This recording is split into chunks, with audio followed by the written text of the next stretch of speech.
Hi guys, and welcome back to my channel. It's been a while. It's been about 8 months since I've recorded anything, but I'm super excited to be back here today because I'm doing a review on this amazing looking machine. We'll go for a ride out in a minute and we'll see what it's like to ride. It is the Zontes Adventure 703. The amount of features this bike has got on it is absolutely amazing.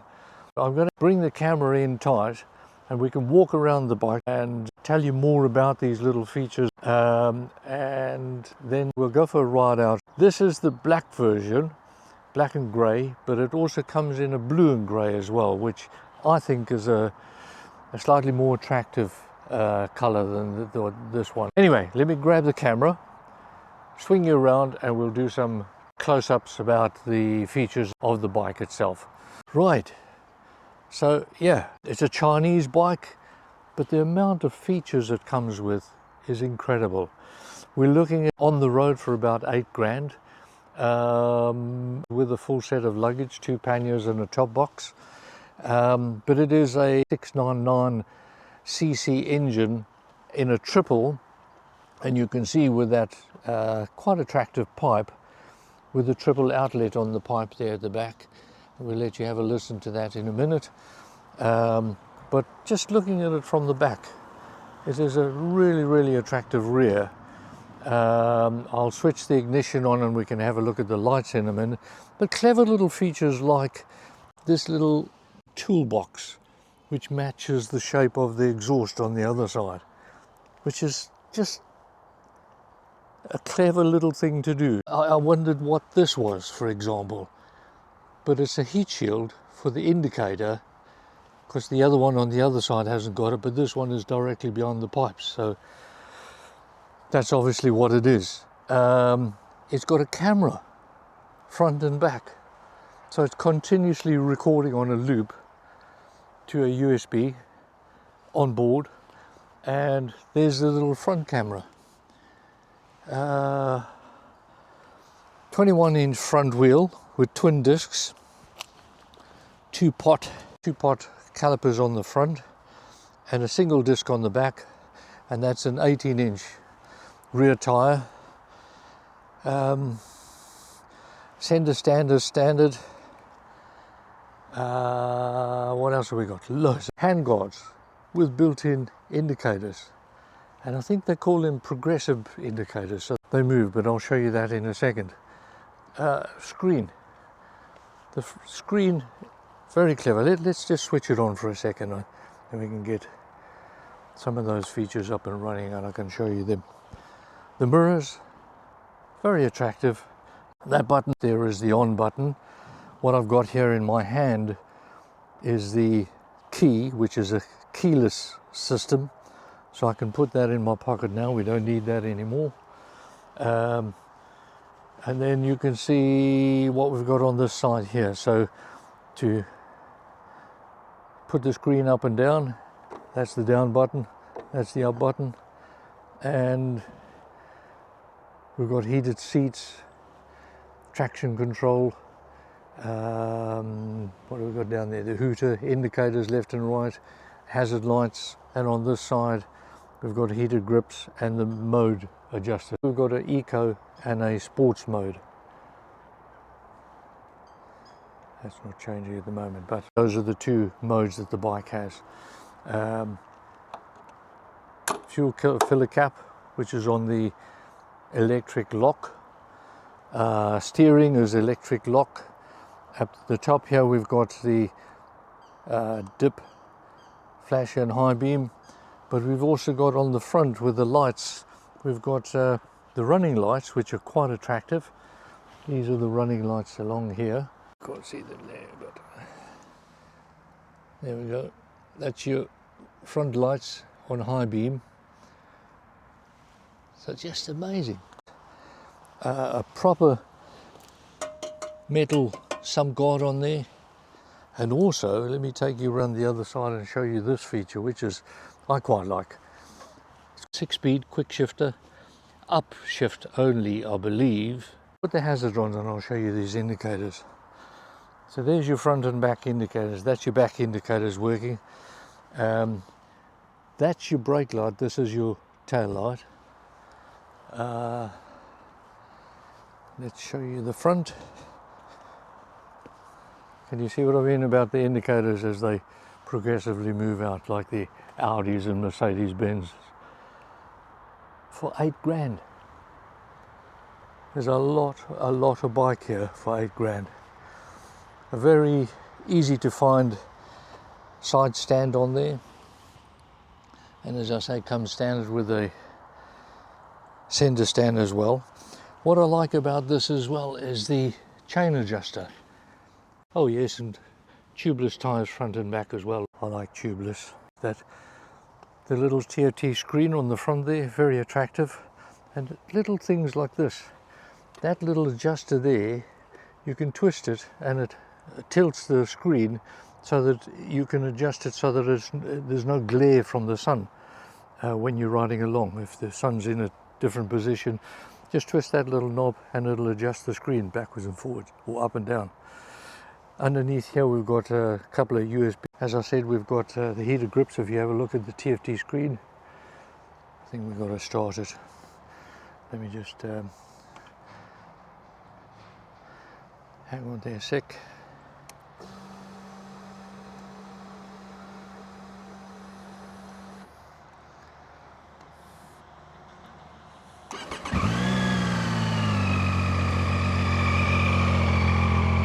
There we go, have a listen to that pipe. That does sound very nice, very triple S. Nice and smooth, but a nice tone to that exhaust.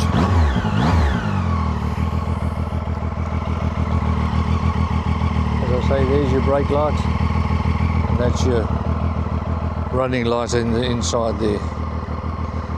Very, very nice indeed. So let's have a look what we were trying to show you here. There were the heated grips. If you look on that TFT screen, up on the top left, high, medium, low and off. Very, very simple to operate. And then down the bottom here we've got the fuel range. It's got 87 miles left in the tank. There you can see how much, that's the fuel gauge there, that's your temperature gauge. It's got tire pressure sensors with heat monitors as well, so you can see the temperature of the front and back tire, and also you can change that from eco mode to sports mode. You can also do the traction control on and off here. We'll go for a ride on it in a minute and then see what you think of the sound of the bike when we're on the road. Seat wise, you can see it's pretty low. I'll give you the dimensions of the seat height, but I got a 33 inside leg and I can flat foot it very, very easy. It looks to be quite a comfortable pillion saddle there as well. It's got the mountings at the back here for the your top box, probably a Jivy top box or something like that. Let me just switch this engine off so you can hear what I'm saying. So mounting at the back here for a Jivy top box bracket.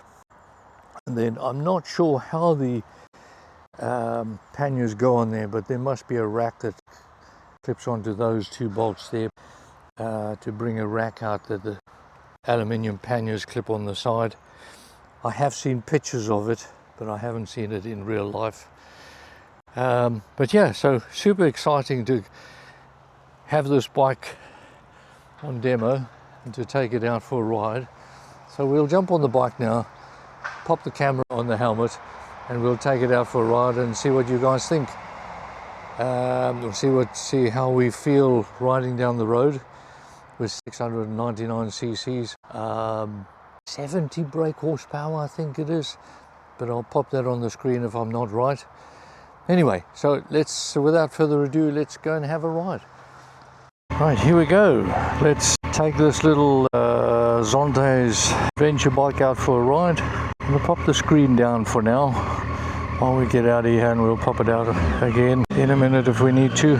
You can hear that triple, very, very nice sounding engine. with loads and loads of power. The geometry of the bike, the seating position, legs, foot pegs, seat, very, very, very comfortable. My own personal opinion, I find the ride-by-wire throttle a little snatchy and maybe a bit of getting used to, but say that's user error and not the bike's fault. Let's just drop it into a lower gear and see how she runs nice and smoothly. We're in fourth gear. That's better. That's better. Like I say, we've got that screen down at the moment, and you can adjust the screen up and down on the go, so can't do that with some of the bikes. Very, very clear, that screen. In the center you've got the speed. Bottom right hand side you've got the gear indicator showing that we're in fourth gear at the moment, and then round the outside you've got the revs, which you can see going up as I rev the bike. Drop it down into third.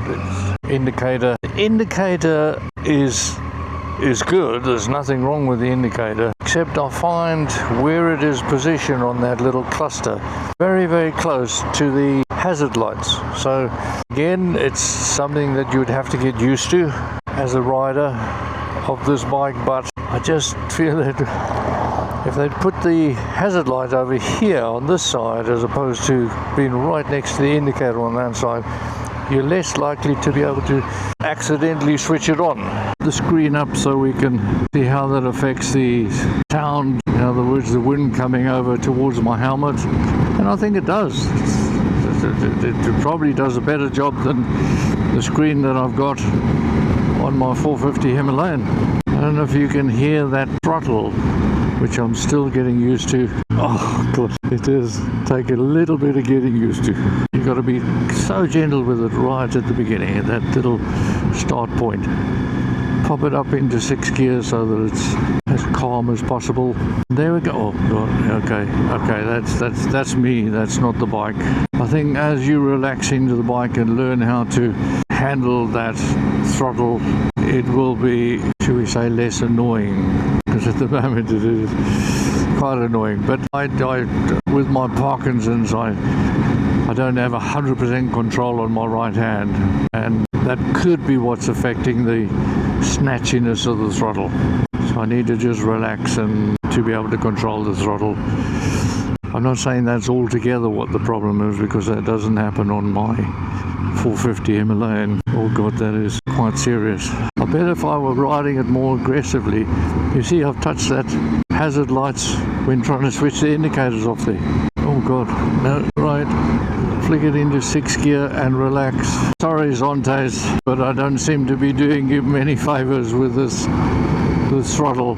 Right, I've got to look down to find that indicator to make sure I don't push the hazard lights on again, because that could be quite dangerous. You switch the hazard lights on when you're trying to do a left-hand bend or turning off to the left or the right.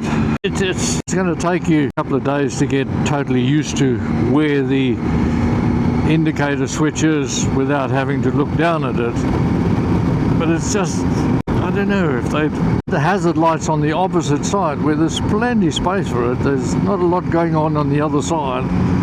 Instead of everything being on the left-hand side, jammed in there, it would have made it, it would have taken that problem away, if you know what I mean.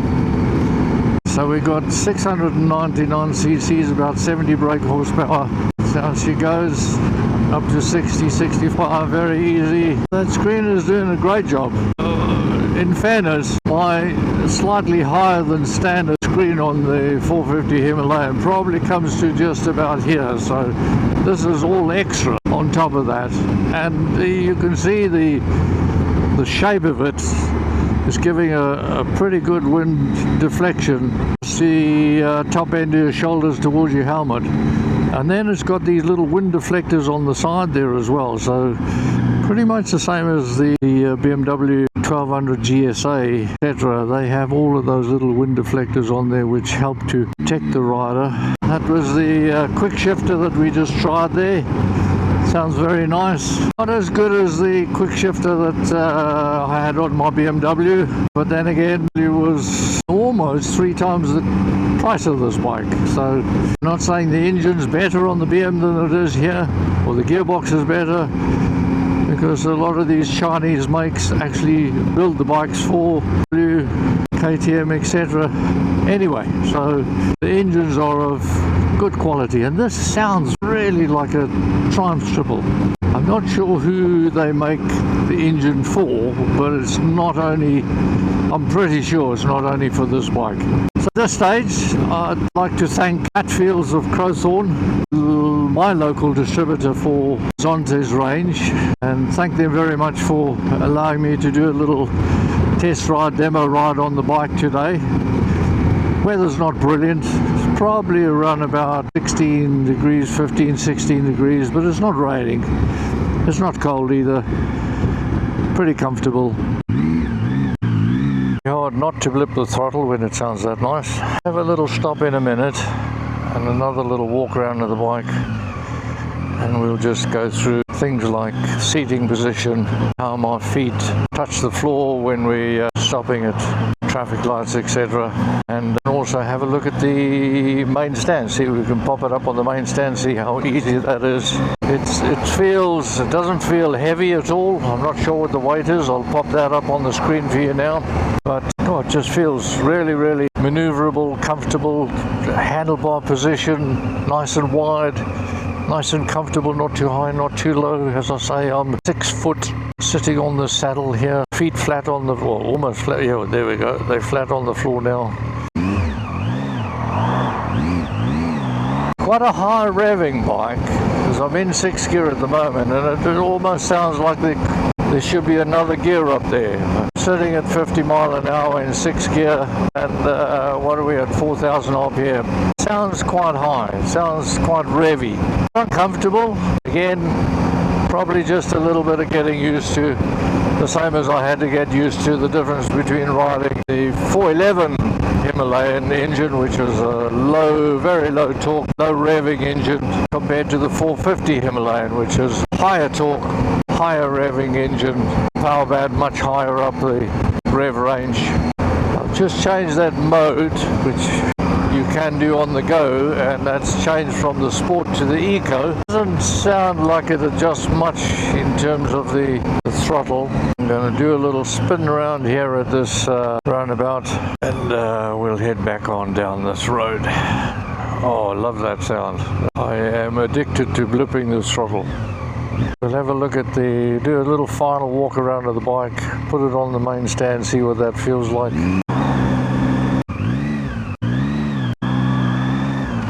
Sure you all heard that. Again, what's next to the indicator? The hooter button. So you either go slightly up and you hit the hazard lights, or you go slightly down from it and you hit the hooter button. Oh my god.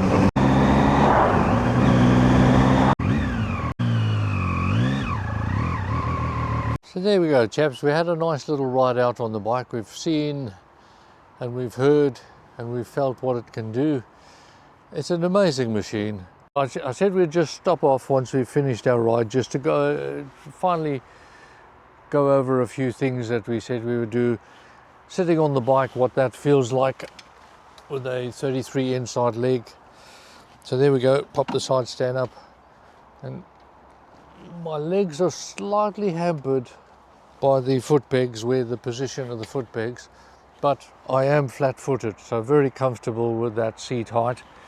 And as I said, handlebars and everything are in perfect position.